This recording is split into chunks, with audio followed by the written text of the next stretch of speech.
নমস্কার, আমি আলাপন। আপনারা দেখছেন আলাপনস ডায়েরি। আলাপনস ডায়েরির নতুন পর্বে আপনাদের সকলকে স্বাগত জানাই। আজ আমি এসেছি কুন্তিঘাট। এই কুন্তিঘাটে আপনারা একদিনের ছুটিতে ঘুরে যেতেই পারেন। আপনারা তো দোলে অনেকেই শান্তিনিকেতন যাচ্ছেন, কিন্তু এই শান্তিনিকেতনের ভাইব কুন্তিঘাটেও আপনারা পাবেন।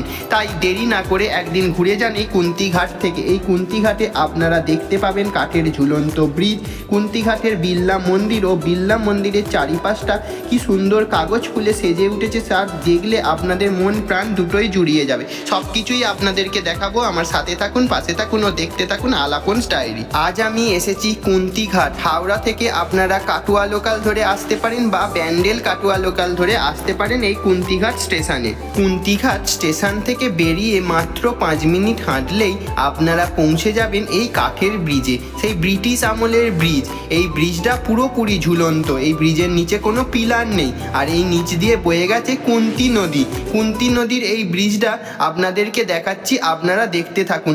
এখানে ফটোশ্যুটের জন্য সুন্দর মনোরম পরিবেশ এবং চারিদিকে গাছগাছালিতে ঘেরা, যা আপনাদের ভালোই লাগবে। কিছুক্ষণের জন্য এই যে নৌকা চলে যাচ্ছে নদীর মধ্যে দিয়ে, বেশ দেখে ভালোই লাগছিল। তাই আপনারাও একদিন আসতে পারেন, ঘুরে দেখতে পারেন। এই কুন্তি নদী পূর্ব দিকে বয়ে গঙ্গায় গিয়ে মিশেছে। দেখুন বন্ধুরা, কি সুন্দর নৌকাটা নদীর মধ্যে দিয়ে যাচ্ছে, দেখতে কি ভালোই লাগছে। আমিও দেখছি, আপনাদেরকেও দেখাচ্ছি। আপনারা দেখতে থাকুন, আমার সাথে থাকুন ও পাশে থাকুন।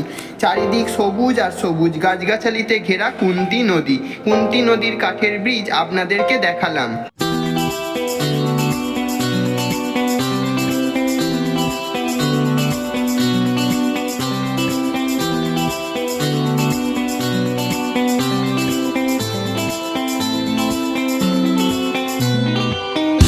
কাঠের ব্রিজে বেশ কিছুক্ষণ সময় কাটিয়ে ফটোগ্রাফি করে আবারও একটুখানি আপনারা হেঁটে হেঁটে আসতেই পারেন কুন্তিঘাটের বিড়লা মন্দির। আর এই বিড়লা মন্দিরের চারিপাশ কাগজ ফুলে ঘেরা, যা আপনাদের মন মুগ্ধ করবেই করবে।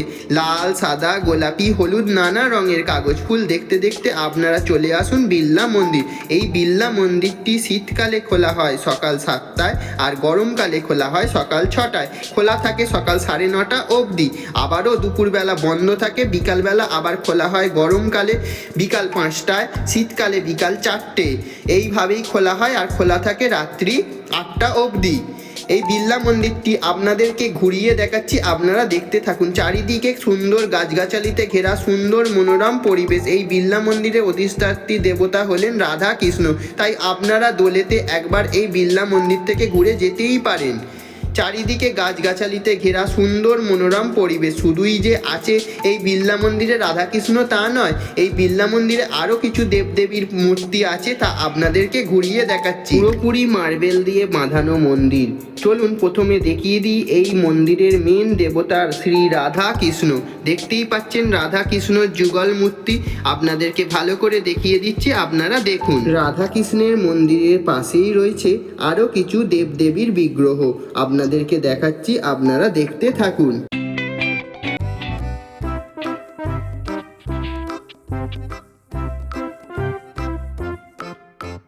মেন মন্দির থেকে বেরিয়ে আবারও এই বাগানের মধ্যে ঢুকলে আপনারা দেখতে পাবেন এই যে এটা হচ্ছে বজরংবলীর মন্দির, অর্থাৎ হনুমানজির মন্দির।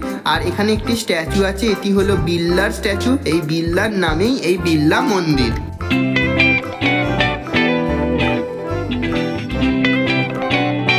এই যে আপনারা দেখুন, এটা হচ্ছে বজরংবলীর মন্দির। এখানে বজরংবলী পুজো করা হয়, দেখতেই পাচ্ছেন। সুন্দর করে আপনাদেরকে দেখিয়ে দিচ্ছি। জয় বজরংবলী।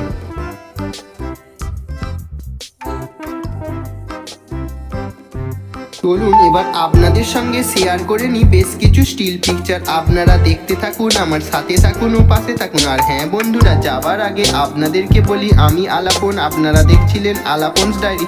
আলাপনস ডায়েরি ইউটিউব চ্যানেলের ভিডিও যদি আপনাদের ভালো লাগে, আমার চ্যানেলটি সাবস্ক্রাইব করবেন ও পাশে থাকা বেল আইকনটি প্রেস করে অল করে নেবেন, যাতে আমার দেয়া ভিডিওর নোটিফিকেশান সবার আগে আপনাদের কাছে পৌঁছে যায়।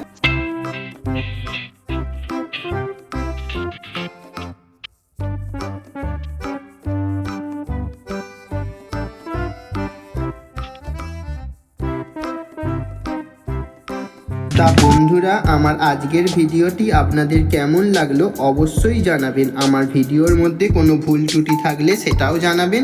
আমার সাথে থাকবেন। আজকের মতন আসি, আবার দেখা হবে পরের দিন নতুন কোনো পর্ব নিয়ে। ততক্ষণ সবাই ভালো থাকবেন, সুস্থ থাকবেন এবং দেখতে থাকবেন আলাপনস ডায়েরি। নমস্কার।